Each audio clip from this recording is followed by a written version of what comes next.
Saudações. Domingo, 9 horas da manhã, no lindo estado de Goiás. Finalmente eu tô em casa, né? Finalmente. Passei 8 dias cuidando do sítio do seu Wagner e tô aqui. Ontem a gente comemorou o aniversário de 2 dos meus irmãos, então eu nem fiz live. E olha que eu tava com vontade, vamos fazer hoje. Tem muita coisa pra gente comentar. Digamos que nesses 8 dias as coisas se agitaram bastante. Então vamos falar um pouco sobre elas em resumo. Eu tenho que ver se ainda tem pão no mercadinho, né? Agora que o bando acordou, na verdade só minha mãe vai levar pão pra eles. Só um momento. Conseguimos. Normalmente domingo aqui, como diz o outro, na quebrada, as coisas não abrem. Aqui tem muito pouco mercado, na verdade. Tem muito poucos estabelecimentos comerciais. Poucos mesmo. Isso aqui é um bairro essencialmente residencial. Um bairro, assim, muito pouco comércio. O mercadinho do seu Ângelo abre no domingo, depois que ele volta da missa. Aí fica aberto mais ou menos até as 10, 10 e meia só. Então fica aberto por pouco tempo. Mas como todo mundo acostumou, tipo assim, você sabe que depois da missa, o mercadinho abre, você tem até as 10 e meia mais ou menos para comprar o que você tiver que comprar, né? Mas já tá ótimo. Já tá ótimo, a gente já consegue o que a gente precisa. Eu tô indo lá pra minha mãe, tô com saudade dela. Pô, 8 dias. Né? Eu costumava ver ela todo dia. E ela pegou a mesma coisa que eu peguei, provavelmente eu transmiti. Alguém do canal, inclusive, deu a dica. Falando assim, Leida, você vai toda semana no postinho de saúde para pegar negócio pros curativos do meu irmão, né? Que inclusive o pé dele tá bem melhor. E um posto de saúde, né, é um local que, tipo, querendo ou não, é uma fonte contaminante, né? Então, numa dessas, mesmo eu sempre usando máscara, eu posso ter encostado em alguma coisa que não devia, e depois encostado minha mão no meu rosto, no meu nariz, né? Em algum lugar. Faz sentido, de fato. Eu posso ter vacilado, né? Usar álcool em gel, porque não é uma questão só de Covid, é virose, é gripe, é um ambiente infectante, né? Isso é indiscutível. E aí, coitada, minha mãezinha acabou pegando a mesma coisa que eu. Mas ela já tá bem. Felizmente, graças a Deus. Então, a gente tá indo. Mas vamos falar de geopolítica. Bom, a grande questão é o conflito na Ucrânia. Eu tenho algumas teses que eu venho desenvolvendo já há algum tempo. Certo? Assim, ó, na Ucrânia, o conflito tá para ser encerrado. Mas depois que ele acabar na Ucrânia, não vai ter paz. Aí sim que a cobra vai fumar. Então, a minha tese, não é só a minha, evidentemente, né? Eu não teria essa audácia. A minha tese é que da Ucrânia ela vai se deslocar para o Oriente Médio e aí lá tudo vai ser resolvido. Ok, vamos lá. E a África? A África é uma distração. Sabe, embora fala-se muito o nome de país, Níger, Mali, Tchad, Senegal, Benin. Cara, esses países são muito pobres. Nós já mostramos aqui que o PIB conjunto, né, por paridade de poder de compra, claro que é o método que vale. O PIB conjunto de Níger, Mali, Tchad, se você se você soma, e Burkina Faso, pode acrescentar Burkina Faso, você não alcança o PIB da Oblast de Leningrado, que é onde fica São Petersburgo, certo? Então, né, ou da região metropolitana de Belo Horizonte.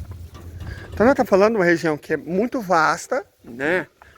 Tem lá seus 3 milhões de quilômetros quadrados, tem uma população, né, próxima de 80 milhões de habitantes, mas que se você somar a riqueza que ela produz, é menos que São Petersburgo ou Belo Horizonte.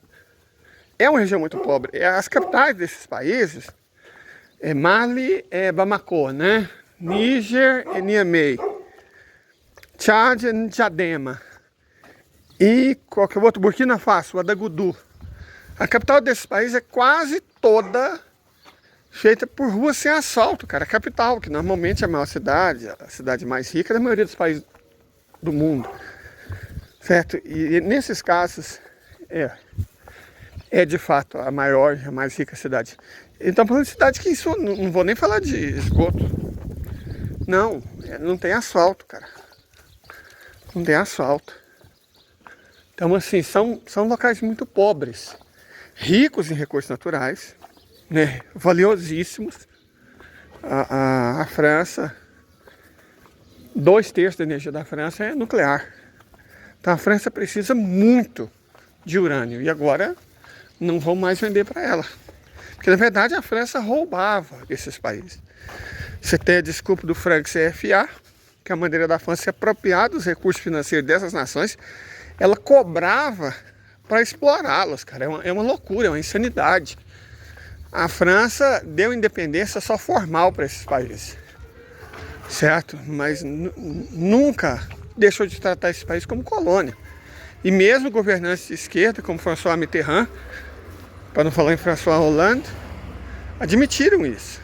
Que a França, a riqueza da França é conseguido explorando as nações da África, cara, chamada França-África, certo? É conseguido explorando as nações da África. Então, para a Europa, para a França, isso é importantíssimo. É de lá que ela tira o ouro, é de lá que ela tira o urânio, gás, petróleo, sem falar em produtos agrícolas, né? Tipo Brasil. País atrasado é tipo Brasil, depende de agronegócio e mineração. É o caso da África. Agronegócio e mineração. Então, esses países eram explorados de maneira assintosa pela França. São explorados de maneira assintosa pela França. Essas ondas rebeldes, do ponto de vista geopolítico, é porque a França se enfraqueceu enormemente. A França está passando por convulsões sociais, certo? O Macron, ele é absolutamente inábil em lidar com pessoas. Ele esmagou o parlamento, esmagou a população francesa, e eu acho que ele acreditou que ficaria por isso mesmo.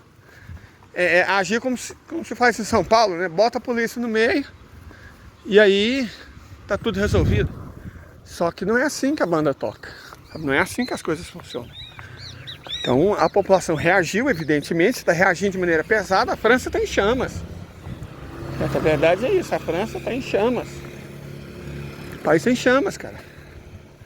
E aí, aproveitando a debilidade da Europa, né? Economicamente a Europa foi destroçada, cara. Nós comentamos aqui que inclusive fomos os primeiros, né? Comentar aqui que inclusive a Rússia ultrapassou a Alemanha e se tornou a maior economia da Europa e quinta maior do mundo. Então todas as 10 mil sanções, as sanções do inferno, a destruição da economia russa, na verdade fizeram bem para a Rússia. Como eu disse, ela era a 6ª nação mais rica do mundo, 2ª da Europa, e agora é a 5ª e maior, mais rica da Europa, ultrapassou a Alemanha. Quer dizer, isso mostra não só a pujança da economia russa, ela tem o maior crescimento econômico de todos os países europeus, a menor taxa de desemprego de todos os países europeus, a maior redução da pobreza de todos os países europeus, o maior crescimento do PIB de todos os países europeus e foi o país que teve o maior crescimento da renda per capita e tudo mais. Então, e a menor inflação, além de tudo, a menor inflação da Europa, mas por larga margem. A inflação russa está muito baixa, sobretudo comparado com a da Europa. Porque o aumento dos preços de energia encareceu tudo. Tudo. Sabe, não bastasse isso, as sanções foram contra o potássio da Bielorrússia, por exemplo. Contra a ureia da Rússia. Então como é que eles plantam? Sem ureia e potássio. Porque eles estão destruindo a economia deles. Né? Destruindo a economia deles. E deixando a Rússia cada vez mais rica. Essa é a verdade. Olha, tinha essa geladeira de cachorro, televisão de cachorro, né? E umas promoções muito boas. Acabei comprando algumas coisas para levar para dona mãe. Comprei um frango, ele não tá bem assado, mas terminei de assar na churrasqueira. Tava um preço bom. Né? E como eu disse, faz tempo que eu não vejo a dona mãe. A gente tem que levar alguma coisa. A gente não é monetizado e qualquer real nos ajuda bastante, ok? Mas voltando ao que nós estávamos falando. A única coisa que as sanções conseguiram foi destruir a economia europeia e fortalecer muito a economia russa. Nós falamos bastante disso, que a Rússia vence por uma série de motivos. Claro, a superioridade tática é inegável. A doutrina militar da OTAN está presa na guerra do Iraque, que eles perderam, inclusive, né? E a prova disso é o Afeganistão, que eles sofreram uma derrota vexaminosa, absurda. Uma colisão, né? Supostamente defensiva, não sei o que estava fazendo no Afeganistão, né? Mas, ok, perderam um país armado basicamente de Kalashnikov, certo? Sofreram uma derrota fragorosa no Afeganistão. Então, a doutrina militar deles é muito ultrapassada, certo? As doutrinas da OTAN, eles simplesmente não sabem fazer guerra contra inimigos que não tenham inferioridade tecnológica. Aliás, mesmo com inimigos com inferioridade tecnológica, eles costumam perder. Ganharam da Líbia, que era um país muito pouco populoso, né? Foi fácil. A OTAN inteira contra um país de 7 milhões de habitantes. Mas quando eles tiverem que enfrentar um terreno hostil, como foi o caso do Afeganistão, eles perderam, cara. Certo? Eles perderam. O esquema tático russo, que é... inclusive chama... eles operam por batalhão tático de grupo, né? O grupo tático de batalhão, que são conjuntos extremamente móveis de 150 a 300 soldados com infantaria, artilharia leve e artilharia pesada sob cobertura aérea, dentro do esquema de planejamento tático operacional, que é basicamente combater em linha, que é essa estratégia russa desenvolvida ainda na Guerra Civil, ou seja, na década de 1920, tem 100 anos. Mas funciona admiravelmente bem, porque os russos entenderam para onde ia a guerra moderna e não mudou, certo? Não se tratava de conseguir vitórias decisivas, igual os imbecis da OTAN tentaram em Bakhmut. É burrice vitória decisiva em ponto. O negócio é combate em linha, que é o que os russos fazem. Então, taticamente, eles são superiores. Aí entra outra questão. A tecnologia deles é muito superior. Muito superior. De 3 em 3 meses, você tem um salto tecnológico na Rússia. Enquanto a OTAN vive de promessa. Javelin, aí depois os mísseis não sei o que ingleses, os Patriot, é só arma cara e inútil. Sabe, a maneira como as baterias de Patriot da OTAN foram destruídas pelos russos é vexaminosa. Tá lá um sistema que custa mais de $1 bilhão, certo? Com 20 mísseis, cada um mais caro que o outro. Ok. O que os russos fazem? Lançam ataques de drones, que são muito baratos, né, os Gerânio, $20 mil cada um. Mandam um ataque maciço de drones.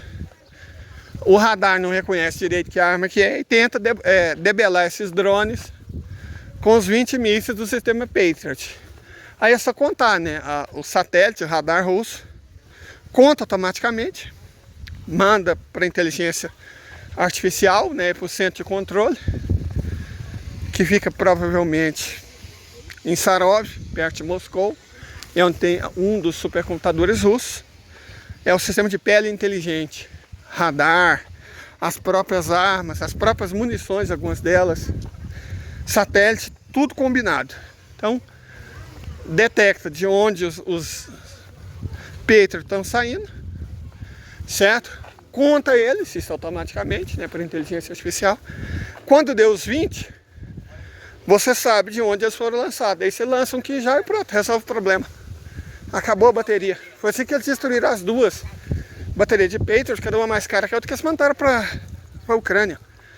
Então é de uma estupidez imensa, imensa. Ou, sei lá, eles subestimaram a Rússia, subestimaram a tecnologia russa, né? Teve até uma infeliz da OTAN que falou que os russos estavam usando chip de máquina de lavar. Cara, olha que loucura, eles não têm a menor ideia do estágio da litografia russa de semicondutores, que é altíssimo, altíssimo, altíssimo.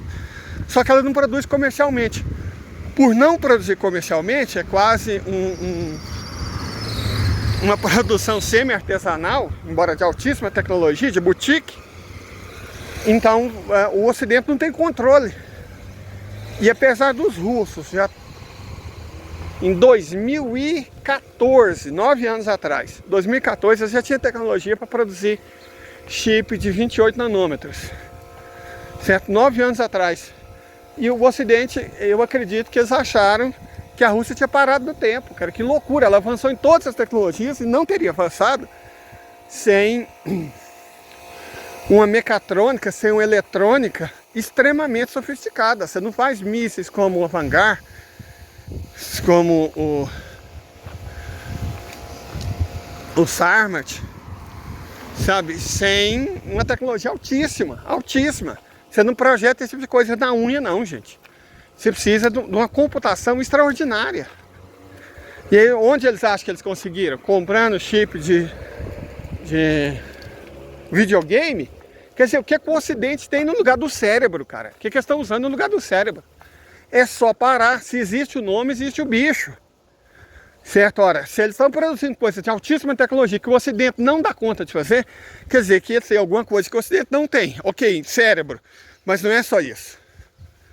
Você tem uma capacidade de computação extraordinária, que eles simplesmente ignoraram. Ou julgaram não existir. Julgaram inexistente.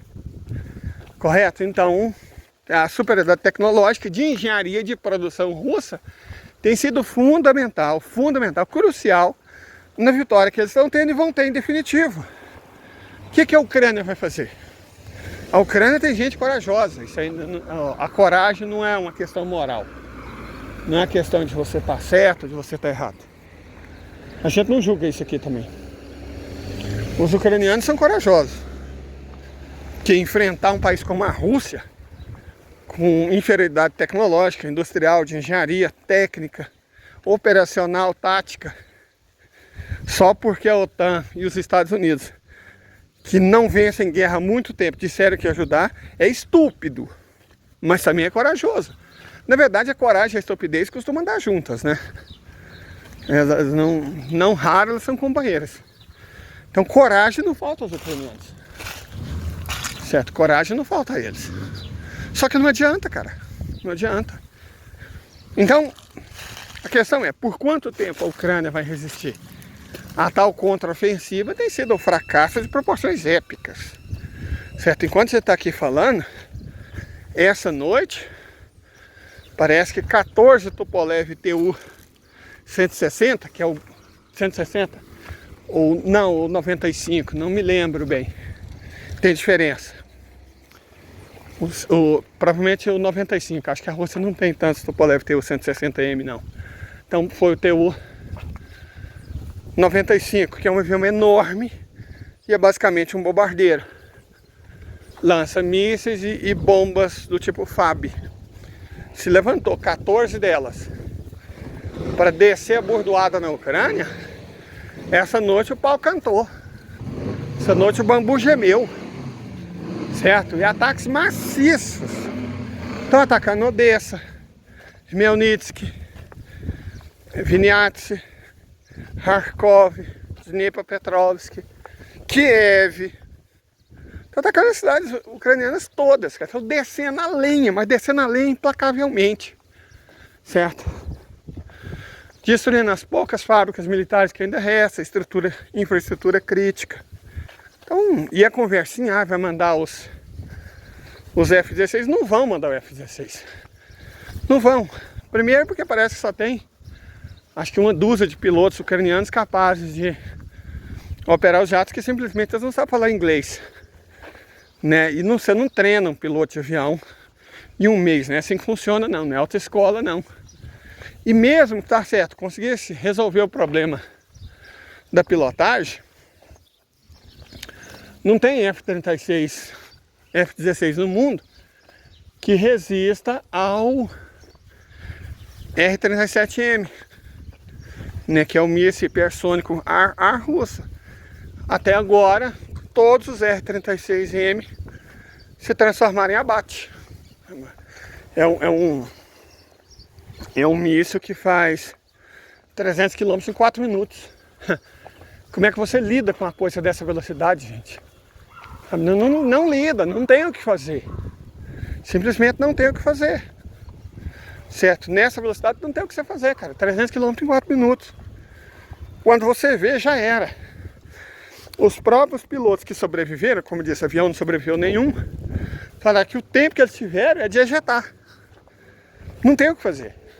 Então não interessa mandar F-16, F-22, F-caralho, não vai resolver. Os mísseis hipersônicos, tecnologia que a OTAN não tem, são absolutamente imbatíveis, cara. Ainda mais considerando o sistema de pele inteligente. Certo? Giroscópio mecânico, extremamente bem feito, de precisão. Aproximação inercial por laser, térmica. Então não tem, cara. Lançou o míssil, já era. É alvo abatido, missão dada, missão cumprida. Eles não têm tecnologia. E além de tudo, tá, mesmo assim você quer sacrificar o armamento e quer arriscar a vida do piloto, ok. Mas a sucção do F-16 é por baixo. Quer dizer que para ser lançado precisa de uma pista muito limpa, muito plana. E a Ucrânia não tem mais isso. Todas as que tinham, a Rússia já... Então vai lançar isso da onde? Da Polônia? A Rússia já falou o que aconteceria se um avião saísse de um país que não a Ucrânia. Esse país seria atacado. E não achem que os russos estão brincando. Estão jogando pôquer. Não é uma ameaça, é um aviso. Se lançar de um aeroporto polonês, ou romeno, ou moldavo, Polônia, a Romênia e a Moldávia vão ter esse aeroporto destruído e ponto. Achou ruim, OTAN? Morde os dentes, morde a testa. Não tem o que fazer.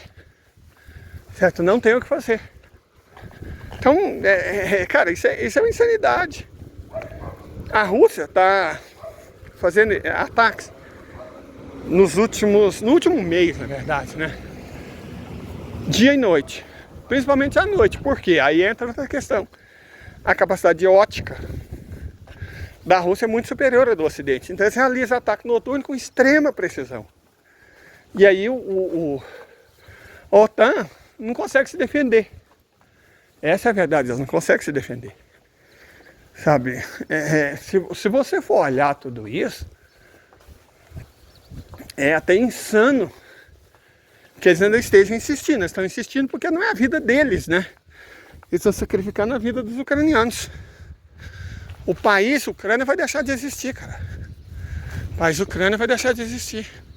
Essa é a verdade. Não vai deixar de existir. Vai ter o mesmo destino do Vietnã do Sul. O Zé, ele tem que ser preso e condenado. Eu não tinha mais pão de queijo. Tá tarde. Infelizmente dancei. Mas voltando, não tem o que ser feito. A Rússia está fazendo ataques de saturação. Isso é ataque de saturação. O que é ataque de saturação? Você ataca, dia, noite, sem clemência, sem misericórdia, sem piedade. Todos os dias, todas as noites, sem descanso. Para destruir a infraestrutura do país. Você não tá atacando prédio civil. Quem usa isso é a OTAN. Que ela fez no Iraque, ela fez no Afeganistão. Certo? Aí a FIFA não desqualificou os Estados Unidos, né? A FIFA não tirou os Estados Unidos da Copa. Nem o COI tirou os Estados Unidos da Olimpíada. Aí tava tudo certo. Tudo certinho. Né? Quando é os Estados Unidos, quando é a Inglaterra, quando é a França, faz essas atrocidades, aí não tem preocupação com direitos humanos, não tem punição do Comitê Olímpico Internacional, não tem punição das federações esportivas, não tem punição da FIFA. Aí não, todo mundo fica caladinho, caladinho. Na verdade, terminando essa guerra, a primeira coisa é acabar com essas organizações todas.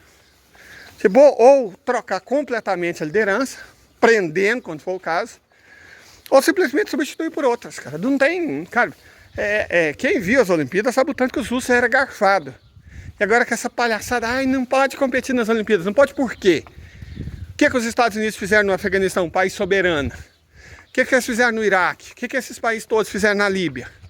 Na Somália? E nunca teve punição nenhuma, né? Tá tudo certo. Israel faz o que quer com a Palestina desde 1948, 75 anos de atrocidade, e o Comitê Olímpico Internacional não dá um pio. Ah, gente, por favor, para de hipocrisia. Então é óbvio que quando eles forem derrotados, aí muita coisa no mundo vai mudar. Vocês podem ter certeza absoluta disso. A pergunta é, quando? A questão é, para aumentar o sofrimento, provavelmente a Rússia vai estender isso até o inverno. Porque eles gastaram toda a energia que eles tinham, todo o gás, todo o petróleo. Aí você pode deixar a Europa sofrer, mas sofrer muito, muito, muito. Sofrer bastante, sofrer demais.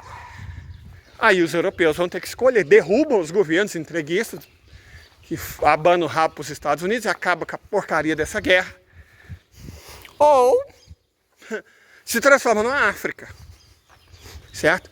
A Alemanha já foi ultrapassada pela Rússia. Vai ser ultrapassada por quem? Se a economia continuar nesse estado que a economia alemã está? Pela Indonésia, depois pelo Brasil? A Inglaterra, os ingleses já estão na média mais pobres que os poloneses. Eles vão querer ficar o quê? Mais pobre que os brasileiros, mais pobre que os argentinos? A população europeia simplesmente vai ver os dirigentes deles fazendo merda em cima de merda para defender interesse de potências outras e não vai fazer nada? É essa que é a ideia genial deles? Então, uma estratégia da Rússia é passar os próprios europeus a resolver seus problemas e lidar com os 10, 12 milhões de nazistas que saíram da Ucrânia e estão na Europa. E eles que escolheram receber, eles que se viram. Quem pariu o Mateus que o embale. Aí depois disso, aí sim, fim desse ano, no máximo começo do ano que vem, aí começa a guerra de verdade. Sobre ela nós vamos falar no próximo vídeo. Tenha inclusive um bom dia.